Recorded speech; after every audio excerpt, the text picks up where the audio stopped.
Hello and welcome everybody. This is Grandmaster Sam Shankland, and today I'd like to start a new series. And this one is on the importance of lead in development and how to use it. Unlike a lot of the previous things we talked about, which was space advantage or maneuvering or, power of the bishop pair, these are all relatively static things. They're situations that happen when not much is changing move to move. While a lead in development is not a static advantage because it's something that will naturally disappear over the course of time if you don't do something with it. Lead in development can only grow or shrink. It's impossible to just maintain it. So I'd like to start off by showing what was really a painful game for me. The last round of the Olympiad 2 years ago in Tromsø, and the United States needed a win to be in the race for the medals. And I actually had a really bad game myself, to be honest. I could also speak about the importance of lead and development, but the one we're going to talk about today is the one of our leader, America's top homegrown player, Hikaru Nakamura, who had a pretty painful loss to Shakhriyar Mamedyarov in the final round. So Hikaru was playing black in this game, and he chose the very solid Slav defense. And after knight c3, black has several options here. I mean, I would think knight f6 is most natural. I actually played it myself against none other than Hikaru at the World Cup. But for this game, Hikaru chose d takes c4, which I guess he was hoping to transpose into a classical Slav of some kind. But this allows some extra options, and Mamedyarov chose to act on this with the move e3. So after b5, normally you'd have a position like this with the knights on f3 and f6. Here we see the difference, which is after a4, b4, that in this position, this knight can go somewhere more sensible than b1. And indeed, he plays knight e4. And after queen d5, knight d2, c3. Here black is trying to hold on to his extra pawn for a while. And there's no doubt that after b takes c3, something like this, white will get his pawn back after knight b1. In fact, I believe Nakamura tried this exact position against Carlsen later and got a horrendous position. But in this game, Mamedyarov instead chose the move knight df3, which is very interesting. This means after c takes b2, white is gonna be a pawn down. Hikaru did not choose to do so here, but he could have. And after c takes b2, bishop takes b2, black has an extra protected passed pawn on b4.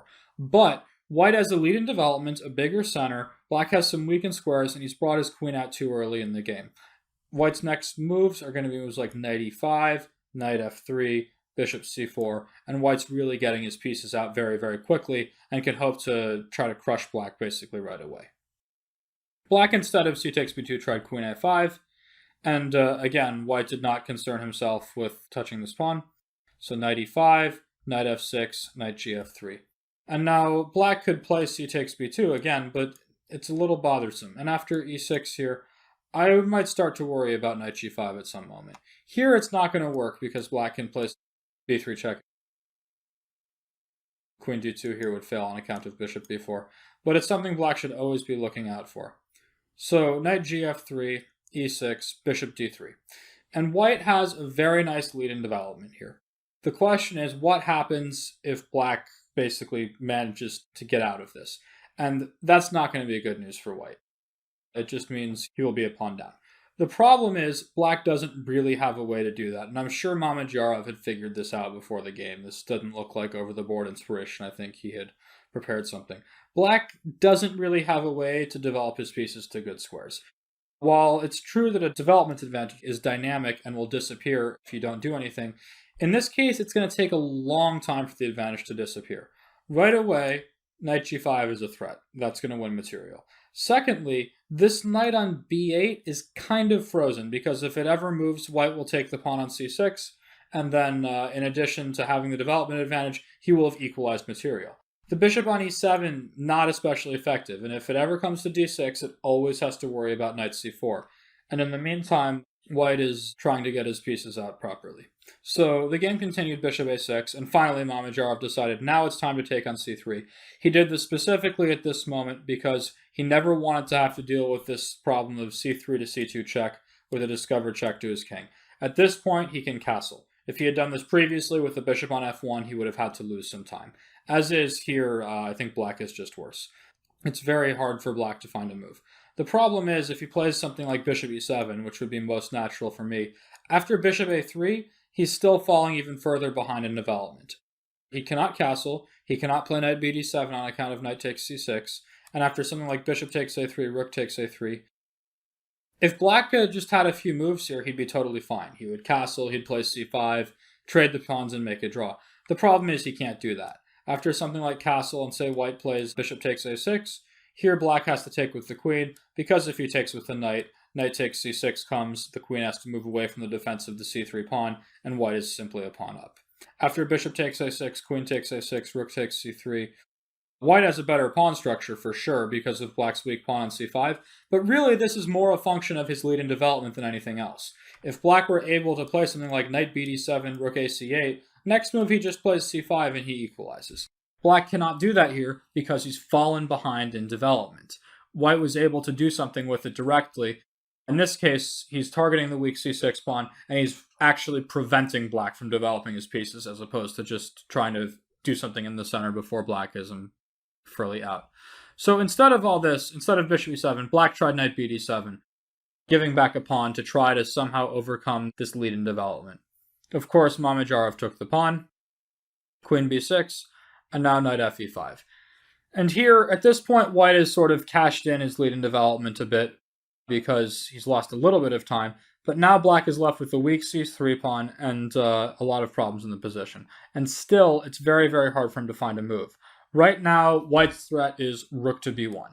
And so black does not have time to get his bishop out with a move like bishop d6, because after rook b1, the queen has to move, and then this bishop on a6 will be lost. So, once again, we're seeing this lead in development is sort of growing, because, as I said at the beginning, a lead in development doesn't stay the same. It's either going to grow or shrink as your opponent loses time responding to threats while you bring out more pieces. So, and if you don't manage to make any threats, he simply develops his pieces and the lead in development disappears. So here, white is making more threats, and black felt it was necessary to play bishop b7. Now this is a really bad sign. He's moving the same piece twice, again, and once again, white has several ways forward.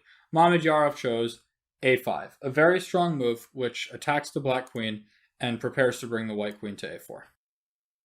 So queen c7, queen a4. And at this point, if you think about what's happened, black is in this game, material is now equal. He has played queen d5, queen a5, queen b6, and queen c7. He's also played bishop a6, bishop b7. He's played d takes c4, b5, b4, c3, and b takes c3. This is a lot of moves to make without playing a move like bishop e7 and castling. And as a result, black is far behind in development, and Mamedyarov has played very well to try to take advantage of that.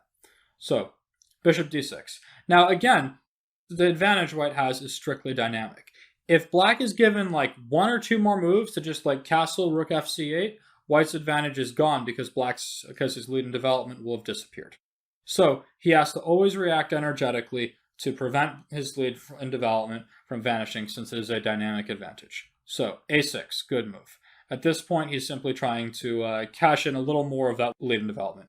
The first thing he cashed it in for was a pawn to equalize material, and now we see after bishop takes c6, queen takes c6, he's cashing it in further for the bishop pair. Now at this point, black probably should have played rook c8. And after queen takes c7, as proposed by Marin, rook takes c7, and just f4, I think white's doing quite well. Knight c4 is Marin's recommendation, also looks good. Bishop e7, and he suggests knight a3, with the idea of knight b5 coming, which will attack the weakened pawns on a7 and c3. This is very problematic for black. Still, it may have been a better choice. Black instead castled. And here you might say, well, look, the lead in development is finally over. Of course, I should point out he couldn't take this knight on e5 due to the hanging rook on a8. The lead in development is finally gone. At this point, black has got all of his pieces out. He's castled. Nobody's moved their rooks, but all the minor pieces are good. But the problem is this came at a very steep price for black, because he's going to start losing material very quickly. After queen takes c7, bishop takes c7, white played the most precise way. Knight takes d7, knight takes d7, and now, once again, thinking about developing. At this point, white's lead in development is gone, but what he does have is a very weak pawn on c3 that he can try to target. Why don't you guys pause your videos and see if you can figure out how white should continue. Okay, so if you want more time, keep them paused. White could attack the pawn with rook a3, and it looks like it just wins it outright. But unfortunately, after rook a c8, black is defending the pawn tactically because rook takes c3 would fail to bishop takes h2 check. White would have to lose some time playing a move like g3 to prevent that. And after bishop d6, the rook has to move, and the c3 pawn is protected. No doubt White is still better here, but I think he can get more out of the position. So White aims to reinstate some of his lead in development with the move bishop a3, which activates this bishop and is preparing to bring the f rook to c1, attacking that pawn. It's very important to note here that black would like to play rook fc8 to put his rook on a file defending this pawn, but unfortunately for him, it doesn't help because White has another strong move, bishop e4. He's developing his pieces further with a gain of tempo. Another thing about development is it's great to have a development advantage, but it doesn't come out of nowhere. A good way to get an advantage in development is to gain time by developing your pieces with a threat. And indeed here, both bishop a3 and bishop e4 improve these bishops with a gain of time. Now the rook on a8 is hanging, so black must play rook a b8, and after one more good move, bishop b7, this rook is expelled from c8, and after something like rook d8 and rook fc1, White will simply collect the pawn on c3, and he should win the game without a ton of trouble.